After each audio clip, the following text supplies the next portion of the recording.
नमस्कार विद्यार्थी मित्रांनो, आज आपण बघणार आहोत एक पुस्तक क्रमांक 121 साहित्य विचार प्रथम सत्र, त्यातलं पुस्तक पहिलं आणि पुस्तक पहिल्यातील घटक चौथा शब्दशक्ती आणि अर्थविचार. मनुष्य हा समाजशील प्राणी आहे. तो समाज करून राहत असतो. मानवी समाज केवळ भाषेमुळेच अस्तित्वात येत असतो. भाषा हे मानवी समाजाचे संज्ञापन साधन आहे. समाजातील इतर घटकाबरोबरच संपर्क साधण्यासाठी माणूस भाषा याच साधनाचा उपयोग करीत असतो. म्हणून जीवनात भाषेचे स्थान अतिशय महत्त्वाचे आहे. नित्याच्या व्यवहारातील भाषेचे स्वरूप तात्कालिक असते. विशिष्ट संदेश श्रोत्यांपर्यंत पोचविला की तिचे कार्य संपते आणि कालांतराने आपण विसरूनही जातो. पण भाषा व्यवहाराचा दुसराही एक प्रकार आहे. तो असा तात्कालिक नसतो. त्यातील संदेश, त्यांची शब्दयोजना ह्या गोष्टी आपल्याला महत्त्वपूर्ण असतात. त्या आपण विसरत नाही. उलट ते अस्वाद्य असते. आपण त्याचे जतन करत असतो. अशा प्रकारच्या भाषा व्यवहाराला वाङ्मय असे म्हटले जाते. साहित्य प्रक्रियेत भाषा व्यवहाराला अतिशय महत्त्वाचे स्थान आहे. जसा चित्रकाराचा अनुभव रंगांमधून, रेषांमधून व्यक्त होतो, जसा गायकाचा अनुभव लयीमधून व्यक्त होतो, तसाच ललित साहित्य लेखकाचा अनुभव शब्दांमधून व्यक्त होतो. अनुभव सांगण्यासाठी येणारे हेच शब्द शास्त्रीय वाङ्मयातही येतात. ललित वाङ्मयात ते शब्द अनुभवांचे दर्शन घडवितात, तर शास्त्रीय वाङ्मयात ज्ञान देतात. शब्दांमधील विविध शक्तींमुळे ही दोन्ही प्रकारची कामे ते करू शकतात. शास्त्रीय वाङ्मयात शब्दांच्या निसंदिग्ध अर्थालाच सगळ्यात अधिक महत्त्व असते. शब्दाचा कोशामधील अर्थ हाच येथे प्रमाण मानलेला असतो. म्हणून शास्त्रीय वाङ्मयाला शब्दप्रधान साहित्य असेही म्हटले जाते. तेथे हे शब्द ज्ञानाचे वाहक असतात. त्या शब्दांचा अर्थ समजून घेतला की त्या विषयाचे ज्ञान मिळू लागते. पण ललित लेखनात शब्द हे केवळ ज्ञान देण्यासाठी आलेले नसतात. ते कवीचे अनुभव सांगण्यासाठी आलेले असतात. या अनुभवाचा रंग त्यांच्यामध्ये उतरलेला असतो. म्हणून एखाद्या कवितेतल्या शब्दांचा निश्चित अर्थ कळूनही ती कविता कळेलच असे नाही. कवी शब्दांमधून शब्दांच्या पलीकडचा भाव प्रकट करत असतात. साहित्यमीमांसकांनी शब्दाच्या 3 शक्ती मानल्या आहेत. त्या म्हणजे अभिधा, लक्षणा आणि व्यंजना या होत. शब्द एकच असतो, त्याचा मूळ अर्थ एकच असतो, पण भिन्न भिन्न परिस्थितीमध्ये त्याला भिन्न भिन्न अर्थ प्राप्त होतो. जसे एकच व्यक्ती, पण ती घरामध्ये वेगळी वागते, नोकरीच्या ठिकाणी वेगळी वागते, सार्वजनिक सभा संमेलनात वेगळी वागते आणि मित्रमैत्रिणींच्या संगतीत वेगळी वागते. आणि असा वेगळेपणा असूनही ती व्यक्ती वेगवेगळी नसते, तर एकच असते. तसा शब्द एकच असतो, पण त्याचा परिसर, सभोवतालचा संदर्भ बदलला की तो वेगळा अर्थ सांगू लागतो. जर एखाद्या गाढवाला उद्देशून आपण तो गाढव आहे असे म्हटले तर तो वाच्यार्थ झाला. पण जर एखाद्या माणसाला उद्देशून आपण हेच वाक्य म्हटले तर त्याचा अर्थ बदलला. लगेच गाढव या शब्दाचा अर्थ मूर्ख मनुष्य असा होतो. हा दुसरा अर्थ म्हणजे लक्षार्थ होय. तर मुलाबद्दलची कौतुकाची भावना प्रकट करणे एवढाच त्याचा अर्थ असेल तर हा तिसरा अर्थ म्हणजे व्यंगार्थ होय.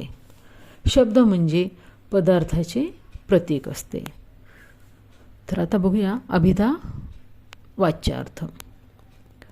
शब्दाची पहिली व मुख्य शक्ती म्हणजे अभिधा होय. एखादा शब्द उच्चारताच आपल्याला तात्काळ एक विशिष्ट अर्थ कळतो. उदाहरणार्थ वृक्ष, वायू, सूर्य, चंद्र, संध्याकाळ इत्यादी शब्द उच्चारल्याबरोबर त्याचा अर्थ आपणास कळतो. या अर्थाला मुख्य अर्थ किंवा वाच्यार्थ असं म्हणतात. यालाच संकेतार्थ असेही म्हणतात. संकेताने शब्दांना विशिष्ट अर्थ प्राप्त होत असतो. संकेत म्हणजे समाजाची मान्यता. संकेत जर समाजाला माहीत नसेल तर शब्दाचा अर्थ समजणारच नाही. हा संकेत म्हणजेच अभिधा शक्ती होय. आणि संकेताने म्हणजेच अभिधेने व्यक्त होणारा शब्दाचा अर्थ म्हणजेच वाच्यार्थ होय. अभिधेचे प्रकार. संकेताने शब्दांना प्राप्त होणारा हा अभिधा शक्ती 3 प्रकारची आहे: योग, रूढ आणि योगरूढ. योग म्हणजे व्युत्पत्ती. व्युत्पत्तीने जेव्हा शब्दाचा अर्थ सिद्ध होतो तेव्हा त्या शब्दशक्तीला योगशक्ती असे म्हणतात आणि त्या शब्दांना यौगिक म्हणतात. हे शब्द घटक अवयवापासून बनलेले असतात. व्युत्पत्तीने हे घटक अवयवच वेगवेगळे काढल्यास त्यांच्या एकत्र अर्थानेच शब्दाचा अर्थ तयार होत असल्याने दिसून येते. उदाहरणार्थ गंगेय गंगा हा मूळ शब्द, गंगेचे अपत्य तो गंगेय. भारतीय भारत ही व्युत्पत्ती किंवा मूळ शब्द. या शब्दातील प्रकृती आणि प्रत्यय यांच्या एकत्र अर्थाने शब्दाचा अर्थ निष्पन्न होतो. यांना यौगिक शब्द ही संज्ञा आहे. रूढी शब्दांची शक्ती रूढीने प्रस्थापित झालेली असते. इथे शब्दाचे घटक अवयव पाडून म्हणजे व्युत्पत्तीने अर्थ सिद्ध करता येत नाही. या शब्दातील वर्णसमूहाला रूढीनेच अर्थ प्राप्त झालेला असतो. जिथे शब्दार्थ हे रूढीने किंवा संकेताने प्रस्थापित झालेले असतात ते रूढ शब्द होत. उदाहरणार्थ झाड, वेल, वाघ, सिंह, अश्व, मंडप इत्यादी. योगरूढ काही शब्दात अवयव असतात परंतु त्यांचा अर्थ व्युत्पत्तीप्रमाणे न होता रूढीने निश्चित केलेला असतो. घटक अवयवाच्या स्वतंत्र अर्थाप्रमाणे त्यांचा अर्थ लक्षात घेता येत नाही. योगरूढ शब्दांमध्ये योग आणि रूढ या दोन्हींचे मिश्रण येते, म्हणजेच त्यात व्युत्पत्तीही लक्षात घेतली जाते आणि संकेतिकताही लक्षात घेतली जाते. उदाहरणार्थ पंकज हा शब्द पंक अधिक ज म्हणजे चिखलात जन्मलेला. हा यौगिक अर्थ लक्षात घेतल्यास चिखलात जन्मणारा कोणताही विशेष लक्षात घ्यावा लागेल. म्हणजे वेली, बेडूक, गांडूळ किंवा इतर जीवाणू यांनाही पंकज म्हणावे लागेल. पण पंकज म्हणजे कमळ असा अर्थ रूढीने निश्चित केलेला आहे, तोच सर्वांकडून स्वीकारला गेला. अशा शब्दांना योगरूढ अशी संज्ञा आहे. संकेताने अर्थनिश्चिती होणाऱ्या या तीनही शब्दप्रकारांना वाचक शब्द असे म्हणतात. या शब्दांनी विशिष्ट वस्तू दर्शविली जाते, तिला वाच्य असे म्हणतात. अभिधेने निश्चित होणाऱ्या या शब्दार्थ संबंधाला वाच्यवाचक संबंध असे म्हणतात. सर्व शास्त्रव्यवहार याच वाचक संबंधावर अधिष्ठित झालेला असतो. काव्यामध्ये मात्र शब्दाचे हे सामर्थ्य अपुरे पडते, म्हणून लक्षणा आणि व्यंजना या शब्दशक्तींचा आश्रय घ्यावा लागतो. लक्षणा, लक्षार्थ. शब्दाची दुसरी शक्ती म्हणजे लक्षणा होय. एखाद्या वाक्याचा बोध होण्यासाठी कित्येक वेळा मुख्यार्थाचा किंवा वाच्यार्थाचा बोध होत नाही. अशा वेळी मुख्यार्थ सोडून जो अर्थ आपण स्वीकारतो त्यास लक्षार्थ असे म्हणतात. यावेळी लक्षणा ही शब्दशक्ती कार्य करीत असते. मुख्यार्थाहून वेगळा अर्थ म्हणजे लक्षार्थ घेण्यासाठी 3 गोष्टींची आवश्यकता असते. मुख्यार्थ बाध म्हणजे मुख्यार्थ उपयोगास येत नाही हे लक्षात येणे. उदाहरणार्थ घरावरून श्रीमुखात असे शब्द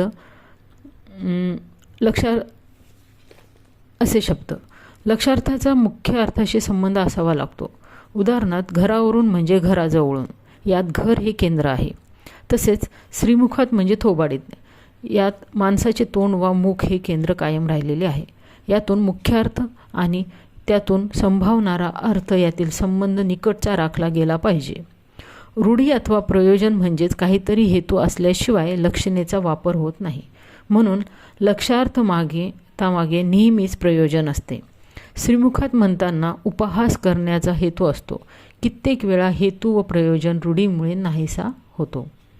घरावरून हत्ती गेला या वाक्यात घरावरून शब्दाचा मुख्यार्थ घेतल्यास अर्थ लागत नाही. मुख्यार्थाला येथे बाधा येते, म्हणूनच लक्षार्थाकडे जावे लागते. घरावरून म्हणजे घरासमोरून हा लक्षार्थ होय. मुख्यार्थ सोडून आपण वेगळ्या अर्थाकडे जातो खरे, पण हा वेगळा अर्थ कोणत्या तरी परीने मुख्यार्थाशी संबंधित असला पाहिजे. लक्षणाचे प्रकार. लक्षणा ही वाच्यार्थ आणि लक्षार्थ यामधील कोणत्या तरी संबंधावर अधिष्ठित झालेली असते. हे आपण वर पाहिलेच आहे. हा संबंध संस्कृत साहित्य मीमांसकांनी 2 प्रकारे कल्पिला आहे. सदृश्य आणि सदृश्येतर या प्रकारांना अनुसरून लक्षणेचे मुख्य 2 प्रकार कल्पिलेत. गौणी लक्षणा सदृश्यमूलक आणि शुद्ध लक्षणा सदृश्येतर. गौणी लक्षणा ही गुणसदृश्यामुळे होते, तर शुद्ध लक्षणा ही सदृश्येतर संबंधावर अवलंबून असते. गौणी लक्षणेचे 2 प्रकार पडतात. सारोपा, साध्यवसाना. सारोपा लक्षणेमध्ये 2 वस्तूंपैकी एकीचा दुसरीवर आरोप केलेला असतो. उदाहरणार्थ तिचे मुख म्हणजे चंद्रबिंबच. यामध्ये मुखावर चंद्रबिंबाचा आरोप केला आहे. या वाक्यातील उपमेय काढून टाकून केवळ उपमानाचीच योजना केल्यास साध्यवासना लक्षणा होते. उदाहरणार्थ, रमणीमुख पाहून एखाद्याने हा चंद्र भूतलावर उतरला आहे. इथे रमणीमुख हे उपमेय काढून टाकून चंद्र या उपमानाचीच फक्त योजना केली गेली, म्हणजे इथे मुख हा शब्द लोप पावला आहे. सदृश्येतर संबंधावर अधिष्ठित असलेल्या शुद्ध लक्षणेचे 4 प्रकार पडतात: सारोपा, साध्यवसाना, उपादान, लक्षणा. यापैकी पहिले 2 गौणी प्रकार लक्षणेप्रमाणेच आहेत. फक्त वाच्यार्थ आणि लक्षार्थ यांचे संबंध येथे साधर्म्यावर अधिष्ठित नसून कार्यकारण भावावर अधिष्ठित आहेत. उदाहरणार्थ, च्यवनप्राश म्हणजे साक्षात बलच होय. या वाक्यातील संबंध दृश्यमूलक नाही. च्यवनप्राश बलनिर्मितीचे कारण आहे ही शुद्ध सारोपा लक्षणा होय. याच वाक्यातील उपमेय काढून टाकल्यास शुद्ध साध्यवसाना लक्षणा होते. उदाहरणार्थ, च्यवनप्राश सेवनाला उद्देशून तो साक्षात बलसेवनच करीत आहे. येथे च्यवनप्राश शब्द लोप पावला आहे. उपादान लक्षणेमध्ये शब्दाचा मुख्यार्थ लक्ष अर्थामध्येच समाविष्ट होतो, मात्र तो पूर्णपणे नाहीसा होत नाही. उदाहरणार्थ, पानिपतावर 1.25 लाख बांगडी फुटली. यामधील बांगडी फुटणे यातील मुख्य अर्थ वैधव्य येणे या लक्षार्थाला प्रगट करीत स्वतःच येतोच. तो लक्षार्थ समाविष्ट आहेच. लक्षणेमधील मुख्य अर्थ लक्षार्थाला पुढे करून आपण लुप्त होतो. उदाहरणार्थ, घरावरून हत्ती गेला या वाक्यात घरासमोरून हा लक्षार्थ व्यक्त करून मूळचा वाच्यार्थ व मुख्यार्थ लोप होतो. व्यंजना आणि व्यंगार्थ.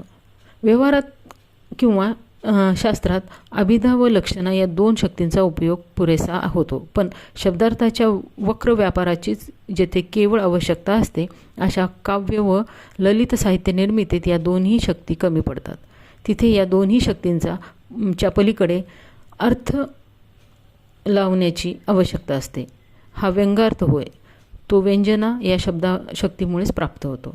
काव्यात हा ललित साहित्यात सूचकतेला अधिक महत्त्व असते. साहित्यकृती ही नवनिर्मिती असते, तेव्हा साहित्य कलाकृतीच्या माध्यमातून लेखक वा कवी जे सुचवू पाहतो ते अभिधा व लक्षणा या 2 शक्तींच्या आधारे लक्षात घेणे अशक्य असते. या दोन्ही शक्तींच्या पलीकडील व्यंजना या शब्दशक्तीचा उपयोग येथे होतो. साहित्य कलाकृतीतून वा काव्यातून प्रकट होणाऱ्या या सूचकतेला आनंदवर्धन या संस्कृत साहित्यमीमांसकांनी ध्वन्यार्थ, सूचितार्थ किंवा व्यंगार्थ असे म्हटले आहे. काव्याची सर्वसाधारण अर्थगत चौकट अभिधा व लक्षणा यांच्यामुळे ध्यान येते. उदाहरणार्थ, बालकवीच्या औदुंबर या कवितेतील निसर्ग दृश्य, त्यातील रेखीवपणा, रंगयोजना, झरा, त्याचे 2 तीर, शेतमळ्यांची गर्दी, पायवाट, 4 घरांचे चिमुकले गाव इत्यादी तपशील आणि शेवटी जळात पाय टाकून बसलेला असला औदुंबर हे सर्व अभिधा आणि लक्षणेमुळे कळते. काव्यामध्ये शब्दार्थांना वाच्यार्थाहून वेगळाच अर्थ प्राप्त होत असतो. काव्य सौंदर्य या काव्य व्यापारनिर्मित अर्थावर अधिष्ठित झालेले असते. हाच शब्दांचा व्यंजन व्यापार होय. मुख्य अर्थाचा बाध न होता शब्दोच्चाराबरोबर रसिकांच्या अंतःकरणात वाच्यार्थाहून भिन्न अशा रमणीय अर्थाची जी अनंत वलय निर्माण होतात त्यांनीच व्यंगार्थ अथवा ध्वन्यार्थ हे नाव आहे. अभिधेने शब्दांचा मुख्य अर्थ समजतो, लक्षणेने लक्षार्थ समजतो, पण याही पलीकडचा असा काही अर्थ रसिकाला प्रत्यय येतो. हा अर्थ शब्दांच्या संकेताने निष्पन्न झालेला नसतो. तसेच तेथे मुख्यार्थाला बाधा आलेली नसल्यामुळे तो लक्षार्थही ठरत नसते, तर येथे व्यंजना ही शब्दशक्तीचा कार्य करत असते. उदाहरणार्थ, गंगाय घोष या वाक्यातील गंगाय म्हणजे गंगेमध्ये या मुख्यार्थाचा बाधा होऊन गंगाय म्हणजे गंगा तटावर असा लक्षार्थ निष्पन्न झाला. या एवढ्यानेच गंगा नदीच्या पावित्र्याचा बोध होत नाही. हा बोध होण्यासाठी व्यंजना नावाची स्वतंत्र शक्ती मानावी लागते. अभिधा आणि लक्षणा आपापले कार्य करून निवृत्त झाल्यावर व्यंजना सुरू होते. पुस्तकात कवी कुसुमाग्रज यांची अखेरची कमाई ही कविता पहा. मध्यरात्र उलटल्यावर शहरातील 5 पुतळे एका चौथऱ्यावर बसले आणि टिपं गाळू लागले. ज्योतिबा म्हणाले, मी शेवटी मी झालो, फक्त माळ्याचा. शिवाजीराजे म्हणाले, मी फक्त मराठ्यांचा. आंबेडकर म्हणाले, मी फक्त बौद्धांचा. टिळक उद्गारले, मी तर फक्त चित्पावन ब्राह्मणांचा. गांधींनी गळ्यातला गहीवर आवरला आणि ते म्हणाले, तरी तुम्ही भाग्यवान, एक एक जात जमात तरी तुमच्या पाठीशी आहे. माझ्या पाठीशी मात्र फक्त सरकारी कचेरीतील भिंती. या कवितेचा विषय आपल्या समाजातील जातीभेद असा आहे. कवितेतील पुतळ्यांचा संवाद वाच्यार्थाने खरा आहे, पण तो तेवढाच मर्यादित नाही. व्यंजन शक्तीने तेथे व्यंगार्थ ध्वनित होतो आणि कवीला काय सांगायचे आहे ते वाचकाला कळते. आनंदवर्धनाने काव्याचा आत्मा ध्वनीस मानले. हा ध्वनी म्हणजेच ध्वन्यार्थ अथवा व्यंगार्थ होय. काव्याचे सौंदर्य सहृदय वाचकाला प्रतीत होत असते ते काव्याच्या शब्दार्थ रूपातूनच. अर्थात काव्याला काव्यत्व प्राप्त होते ते शब्दार्थावरच, विशिष्ट संस्कार झाल्यामुळे. हे स्पष्ट आहे. हे विशिष्ट संस्कार कोणते याचे विवेचन करण्याच्या प्रयत्नातून रीती, वक्रोक्ती, अलंकार, ध्वनी इत्यादी तत्वे पुढे आली. धन्य लोककारांनी हा संस्कार ध्वनीमुळे होतो असे मानले आणि म्हणूनच काव्याचा आत्मा ध्वनी अशी भाषा त्यांनी वापरली. व्यंजनाचे प्रकार. व्यंजनशक्ती 2 प्रकारची आहे, शब्दी आणि अर्थी. शब्दावर अधिष्ठित अशी व्यंजना ती शब्दी व्यंजना, अर्थावर अधिष्ठित ती अर्थी व्यंजना. शब्दी व्यंजना एखाद्या शब्दाला 2 स्वतंत्र वाच्यार्थ असून एक संदर्भाने नियंत्रित झाला आणि दुसरा ध्वनिरूपाने व्यक्त होऊ लागला. अर्थात शब्दाच्या वाच्यार्थाला बाधा येऊन दुसराच अर्थ लक्षणेने घ्यावा लागला म्हणजे तो जो ध्वनिव्यापार सिद्ध होतो तो मूळ शब्दावरच आधारित असतो. म्हणून याला शब्दी व्यंजना असे म्हणतात. शब्दी व्यंजनेचे 2 प्रकार पडतात, अभिधामूलक व्यंजना, लक्षणामूलक व्यंजना. अभिधामूलक व्यंजना वाक्यरचनेतील द्वयार्थी शब्दाचे अर्थ निश्चित करणारी संयोग, वियोग, सहचर्य इत्यादी गमके साहित्यमीमांसकांनी सांगितलेली आहेत. राम लक्ष्मण आणि रामार्जुन यामधील पहिल्या राम शब्दाचा अर्थ दशरथी राम असा लक्ष्मणाच्या सहचार्याने निश्चित होतो आणि दुसऱ्या शब्दातील राम म्हणजे परशुराम असे सहस्रार्जुनाशी त्याचा जो विरोध होतो त्यावरून निश्चित होतो. पण कित्येक वेळा संयोग, सहचार्यादींनी मुख्यार्थ निश्चित होऊनही अमुख्य वृत्तीने त्या शब्दाचा दुसरा अर्थही आपल्या मनापुढे येतो. हा दुसरा अर्थ प्रस्तुत नसतो, पण त्या शब्दाची कवीने अशा काही खुबीने योजना केलेली असते की प्रस्तुत मुख्यार्थ निश्चित होऊनही अप्रस्तुत अर्थ ही अमुख्य व्यापाराने वाचकाच्या मनापुढे येतोच. हीच अभिधामूलक व्यंजना होय. लक्षणामूलक व्यंजना हा शब्दी व्यंजनेचा दुसरा प्रकार होय. या व्यंजनेत शब्दालाच प्राधान्य असते, पण शब्दाचा वाच्यार्थ येथे अनावश्यक असतो. इथे वाच्यार्थापेक्षा लक्षार्थाला महत्त्व द्यावे लागते. इथे लक्षार्थच काव्यमय असतो. उदाहरणार्थ, तिच्या घरावरून रेल्वे गेली आहे या लक्षणेचे वाक्य लक्षात घेतल्यास घरावरून रेल्वे जाणे शक्य नाही. म्हणून आपण त्याचा लक्षार्थ घराच्या जवळच्या रस्त्यावरून असा घेतो. मग रस्त्यावरून असा शब्दप्रयोग का केला गेला नाही, घरावरून असा शब्दप्रयोग का केला गेला, तर तो रेल्वे मार्ग व तिचे घर यांचे निकटत्व त्यामधून सूचित करायचे असते. हे निकटत्व सुचवणे हे लक्षणेचे प्रयोजन आहे, पण हे लक्षणेचे प्रयोजन लक्षणेने कळत नाही, ते कळते ते व्यंजनेने. प्रयोजन वृत्ती लक्षणेमागे एक प्रकाराने व्यंजन व्यापार अभिप्रेत असतो. अर्थी व्यंजना. या प्रकारात व्यंजनेचे खरे सामर्थ्य प्रकट होते. या ठिकाणी केवळ एखादी द्वयार्थी शब्दावर किंवा अलंकरणावर व्यंजना अवलंबून नसते. ती त्या सगळ्या काव्यपंक्तीलाच व्यापून राहिलेली असते. त्या काव्याच्या वाच्यार्थाबरोबरच किंवा लक्षार्थाबरोबरच रसिकांच्या मनात अनेक प्रकारचे संमिश्र भाव निर्माण होत असतात. रसिका मनामध्ये भाववलय निर्माण करण्याचे हे सामर्थ्य वाच्यार्थ व लक्षार्थ यांच्या क्षेत्रापेक्षा कितीतरी वेगळे व व्यापक आहे. म्हणूनच काव्यामध्ये व्यंजन शक्तीला अधिक महत्त्व आहे. उदाहरणार्थ तांबे यांची नववधू कविता ही उदाहरण हे होय.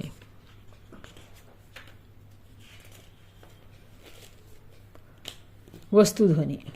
अर्थीध्वनी व्यंजनेचे 3 प्रकार पडतात, वस्तुध्वनी, अलंकार ध्वनी आणि रसध्वनी. वस्तुध्वनी.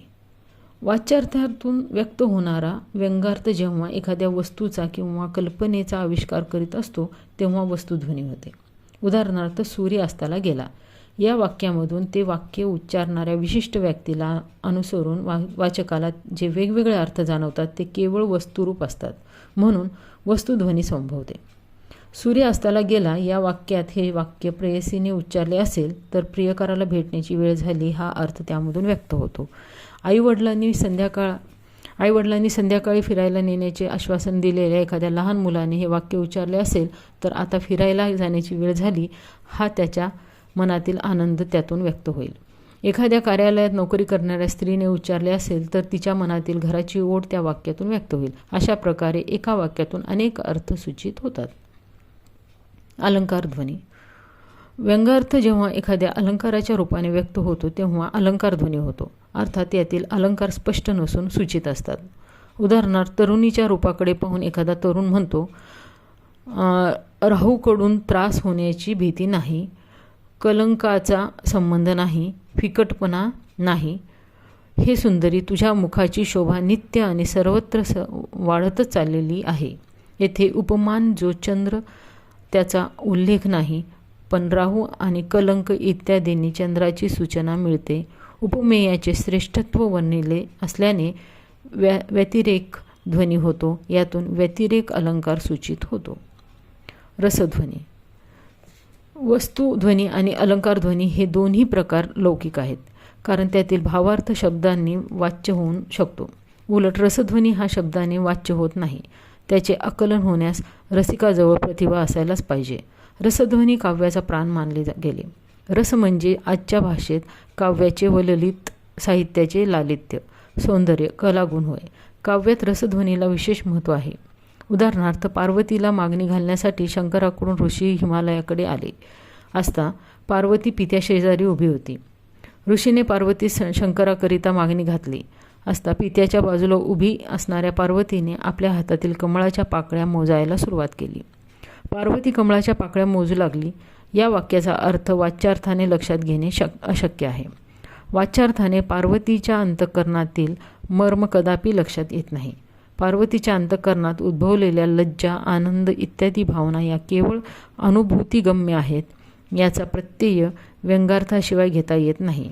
यालाच व्यंगार्थ वा ध्वन्यार्थ असे म्हटले जाते. शब्दाच्या अभिधा, लक्षणा आणि व्यंजना या 3 शक्ती आहेत. अभिधा या शब्दशक्तीचा अर्थ वाच्यार्थाने कळतो, लक्षणा या शब्दशक्तीचा अर्थ लक्षार्थाने कळतो, तर व्यंजना या शब्दशक्तीचा अर्थ व्यंगार्थाने कळतो. योग अभिधा, रूढ अभिधा आणि योग रूढ अभिधा असे अभिधा या शब्दशक्तीचे 3 प्रकार आहेत. लक्षणेचे मुख्य 2 प्रकार आहेत, गौणी लक्षणा आणि शुद्ध लक्षणा. काव्यातून प्रकट होणाऱ्या सूचकतेला आनंदवर्धनाने ध्वन्यार्थ, सूचितार्थ असे तसेच व्यंगार्थ असे संबोधले आहे. शब्दी व्यंजना आणि अर्थी व्यंजना असे व्यंजना या शब्दशक्तीचे 2 प्रकार आहेत. वस्तुध्वनी, अलंकार ध्वनी, रसध्वनी असे अर्थी व्यंजनेचे 3 प्रकार आहेत. साहित्यदृष्ट्या व्यंजना या शब्दशक्तीचे महत्त्व अधिक आहे.